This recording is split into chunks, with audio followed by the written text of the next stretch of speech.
Olá, bem-vindo ao canal LR Direito. Meu nome é Luiz Renato. Esse é o projeto Crescer Direito, agregando conhecimento. Vamos continuar a nossa aula de Direito Constitucional, do capítulo dos direitos fundamentais, especificamente dos direitos e deveres individuais e coletivos. Os direitos fundamentais são os direitos mais básicos ou mais essenciais de uma pessoa. O artigo 5º começa: todos são iguais perante a lei, sem distinção de qualquer natureza. Em regra, quando falamos que todos são iguais perante a lei, sem distinção de qualquer natureza, nós estamos falando do ponto de vista formal. A lei põe todas as pessoas em pé de igualdade, isonomia, sem fazer qualquer tipo de distinção. Mas as pessoas são efetivamente iguais como princípio absoluto?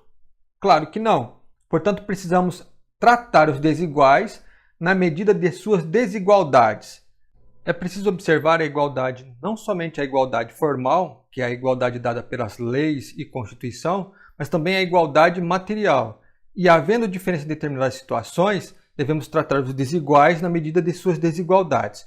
Um exemplo para a gente entender. Quando nós falamos de licença pelo fato do nascimento de um filho, formalmente a lei ela concede licença tanto para o homem, para o pai, como para a mãe. Mas ela trata de forma desigual quando nós falamos na quantidade de dias de licença que cada um obtém. Por quê? Porque temos que tratar os desiguais na medida de suas desigualdades. Por exemplo, a mulher ela necessita um maior tempo para se recuperar. Por quê? Porque ela teve todo o período gestacional, ela teve toda aquela mudança no corpo para que pudesse acomodar a criança, havendo a necessidade, então, de um maior tempo para recuperar. Portanto, formalmente, ambos têm direito à licença paternidade e licença maternidade. Mas, materialmente, a mulher necessita um maior tempo para recuperar. Com isso, a gente pode concluir, a mulher precisa de licença de maior tempo para se recuperar do que o homem, tratando a desigualdade na medida de suas desigualdades. Então, o homem, a licença dele é de 5 dias e a mulher tem a licença de 120 dias. Isso é tratar os desiguais na medida de suas desigualdades. Ambos têm direitos garantidos, tratados de maneira igualitária, isonômica pela lei. Ambos têm o direito à licença. Só que materialmente a mulher necessita de um período maior para sua recuperação. É isso que está querendo dizer o artigo 5º quando fala todos são iguais perante a lei, sem distinção de qualquer natureza. Agora, quem são os titulares dos direitos e deveres individuais e coletivos da Constituição Federal? Está assim, todos são iguais perante a lei, sem distinção de qualquer natureza, garantindo-se aos brasileiros e aos estrangeiros, garantindo aos brasileiros e aos estrangeiros residentes no país a inviolabilidade do direito à vida, à liberdade, à igualdade, à segurança e à propriedade nos termos seguintes. Bom, os titulares desses direitos são os brasileiros, os estrangeiros residentes no país e também os que estiverem no território nacional são titulares desse direito. Apesar de não estar escrito explicitamente aqui, aqueles que são de outras nacionalidades, que porventura estão no nosso país a visita, a passeio ou a trabalho, também têm esses direitos garantidos. Os titulares destes direitos são tanto os brasileiros como os estrangeiros residentes no Brasil ou os que estiverem no nosso território nacional. O artigo 5º no seu caput traz uma lista exemplificativa de 5 direitos, que aí nós usamos aqui o mnemônico para guardar esses 5 direitos, para que não sejamos, numa eventual questão, caindo o caput do artigo 5º, confundidos. Direitos do artigo 5º, caput: vida, liberdade, igualdade, segurança, propriedade. O mnemônico VLISP. Então, vida, liberdade, igualdade, segurança, propriedade. Mnemônico VLISP. Prosseguindo, vamos agora então para os incisos do artigo 5º. O primeiro inciso diz que homens e mulheres são iguais em direitos e obrigações nos termos desta Constituição. Homens e mulheres são iguais em direitos e obrigações nos termos dessa Constituição. Aqui nós observamos claramente, novamente, que todos são iguais perante a lei, né? No caso aqui, todos são iguais nos termos desta Constituição, a igualdade formal, mas também não podemos ignorar que a própria Constituição ela também traz o tratamento desigual na medida de suas desigualdades. Quando nós olhamos lá a licença, ambos, homens e mulheres, têm direito à licença ao nascimento de um filho, mas há um tratamento desigual na medida de suas desigualdades. A mulher, pelo fato de ter o período gestacional, o fato de a necessidade de amamentação ter um período maior e necessário de licença do que o homem. Inciso 2º. Inciso 2º diz que ninguém será obrigado a fazer ou deixar de fazer alguma coisa senão em virtude de lei. É o princípio da legalidade. É o princípio da legalidade, no sentido amplo, no sentido lato sensu, no sentido genérico. Somente por lei alguém será obrigado a fazer ou deixar de fazer alguma coisa. Se a lei não disser nada, você é livre para fazer o que você escolher fazer, o que você quiser fazer. Então, somente por lei pode haver obrigação de fazer ou deixar de fazer alguma coisa. E por que eu digo que esta é o princípio da legalidade no sentido amplo? Porque este princípio da legalidade, ninguém será obrigado a fazer ou deixar de fazer alguma coisa, senão em virtude de lei, ele é válido para todos os ramos do ordenamento jurídico. A lei ela pode obrigar a fazer ou deixar de fazer, tanto a lei penal, a lei civil, o Código Civil, o Código Eleitoral, o Código Trabalhista. Ela pode nos impor obrigação de fazer ou deixar de fazer alguma coisa. Agora, se não estiver escrito em lei, você é livre para fazer aquilo que bem entender. Continuando, vamos agora para o inciso 3º, né, que diz que todas as pessoas não serão submetidas a tortura ou tratamento desumano. Inciso 3º que diz: ninguém será submetido a tortura, tratamento desumano ou tratamento degradante. E aqui nós observamos uma redundância, né? Porque aquele que pratica um tratamento desumano ou tratamento degradante, ele pratica então tortura. Então veja bem a enfatização que o legislador deu à tortura. Então ninguém será submetido a tortura, nem a tratamento desumano ou degradante. Só para a gente ter uma definição do que é tortura, tortura é imposição de dor física ou psicológica por crueldade, intimidação, punição para obtenção de confissão, informação ou simplesmente por prazer da prática de torturar alguém. Inciso 4º. É livre a manifestação do pensamento, sendo vedado o anonimato. Então, qualquer pessoa ela pode manifestar o seu pensamento. O que não pode é manifestar de forma anônima. O anonimato ele é vedado. Inciso 5. É assegurado o direito de resposta proporcional ao agravo, além da indenização por dano material, moral ou à imagem.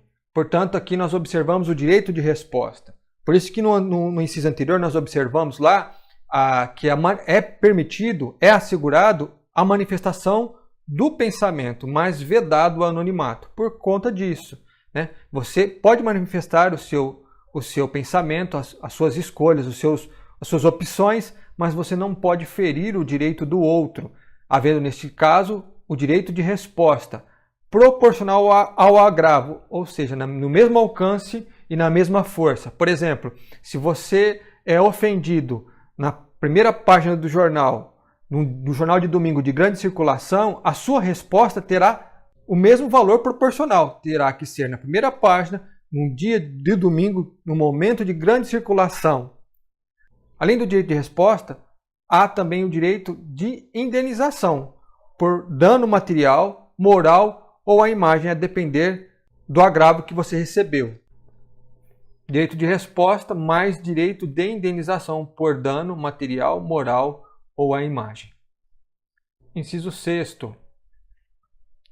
É inviolável a liberdade de consciência e de crença, sendo assegurado o livre exercício dos cultos religiosos e garantida, na forma da lei, a proteção aos locais de culto e suas liturgias. Aqui nós encontramos 3 liberdades: a liberdade de consciência, a liberdade de crença e a liberdade dos cultos religiosos. Liberdade de consciência são as escolhas, as convicções pessoais, as ideias pessoais sobre qualquer assunto. A liberdade de crença fala do aspecto religioso de consciência.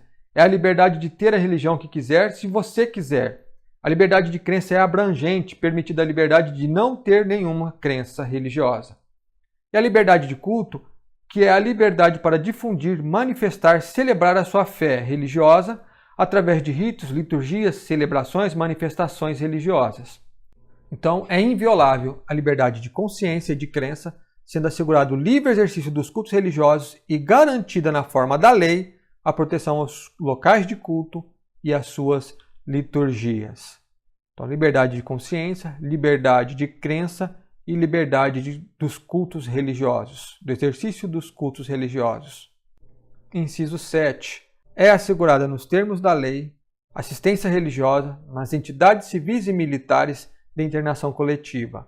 É assegurada nos termos da lei a prestação de assistência religiosa às entidades civis e militares de internação coletiva. Temos exemplos das penitenciárias civis e militares, né? Aqueles que manifestarem desejo de ter a prestação de assistência religiosa, elas podem ter, porque é assegurado pela Constituição nos termos de lei própria. Inciso 8, conhecido como escusa de inconsciência. Ninguém será privado de direitos por motivo de crença religiosa ou de convicção filosófica ou política, salvo se as invocar para eximir de obrigação legal a todos imposta e recusar-se a cumprir prestação alternativa fixada em lei. O inciso 8º, ele diz que ninguém será privado de direito, ninguém vai perder direito por motivo de crença, convicção filosófica ou convicção política. E aí ele traz a exceção, salvo se as invocar para eximir-se de obrigação legal a todos imposta. E para que a gente possa entender, eu vou trazer um exemplo. Por exemplo, no Brasil, o voto ele é obrigatório. Atingindo a idade de 18 anos, cumprindo aqueles requisitos que a própria lei traz, a pessoa tem por obrigação legal, por obrigação de lei, a votar. Então o voto é obrigatório. E se ele não for votar, porque ele falou, olha, minha convicção filosófica, minha filosofia de vida não me permite votar, vai ser imposto a ele uma prestação alternativa. No caso do voto, qual que é a prestação alternativa? É a fixação de uma multa. Ele deve pagar uma multa porque não votou, e aí, a partir do momento que ele pagou a multa, ele estará regularizado. Assim que ele pagar a multa, terá sua vida regularizada sem nenhuma privação de direito por conta disso. Entretanto, se ele não pagar a multa, segundo o Código Eleitoral, ele será privado de algumas coisas. Ele terá alguns direitos privados por conta disso, até que ele cumpra a prestação alternativa, que no caso do voto obrigatório é a fixação da multa. Ele tem que pagar a multa fixada por conta de não ter cumprido uma obrigação legal a todos imposta. Inciso 9. É livre a expressão da atividade intelectual, da atividade artística, atividade científica e de comunicação, independente de censura ou licença. Então, como nós vimos, a liberdade de pensamento. Então, há a livre expressão tanto da atividade intelectual, artística, científica e de comunicação. E elas não podem ser motivos de censura ou licença. Quando nós falamos de censura, a expressão da atividade intelectual, artística, científica e de comunicação, ela não pode ter o controle de seu conteúdo. Quando nós falamos de licença, nós falamos de necessidade de autorização. Então, a expressão da atividade intelectual, artística, científica e de comunicação não necessita de autorização, portanto, não necessita de licença. É muito claro nesse inciso a liberdade, a livre expressão da atividade intelectual, artística, científica e de comunicação, independentemente de censura ou licença. Se na tua prova, se numa eventual prova vier uma questão classificando alguma coisa que exige censura ou licença, está errado. Porque na nossa República Federativa do Brasil, conforme o artigo 5º, inciso 9º, é livre a expressão da atividade intelectual, artística, científica e de comunicação, independente de censura ou licença. Inciso 10. São invioláveis a intimidade, a vida privada, a honra e a imagem das pessoas, são invioláveis a intimidade, a vida privada, a honra e a imagem das pessoas, assegurado o direito à indenização pelo dano material ou moral decorrente de sua violação. Temos observado no nosso país muitos artistas tendo as suas fotos expostas, né? Pessoas, elas invadem um determinado aplicativo onde guardam fotos ou invadem a sua vida privada de alguma maneira, a sua intimidade, e começam a chantagear ou as expõem pela internet, por aplicativos de rede social como o WhatsApp. Essas pessoas, elas estão violando a intimidade ou a vida privada, e com isso elas estão violando um direito que a Constituição garante, a inviolabilidade da intimidade, da vida privada, da honra e da imagem das pessoas. E é assegurado o direito à indenização pelo dano material ou moral decorrente de sua violação. Um caso muito famoso foi o caso da Carolina Dickmann, que teve as suas fotos vazadas. Por conta disso foi criada até uma lei, salvo engano, né? Lei relacionada a isso, sobre a privacidade das pessoas. Aqui nós encerramos então essa primeira aula do artigo 5º. Tratamos o caput do artigo 5º e também os incisos 1 a 10. Se você gostou, inscreva-se no canal, deixe o seu like e compartilhe. Um grande abraço e até a próxima.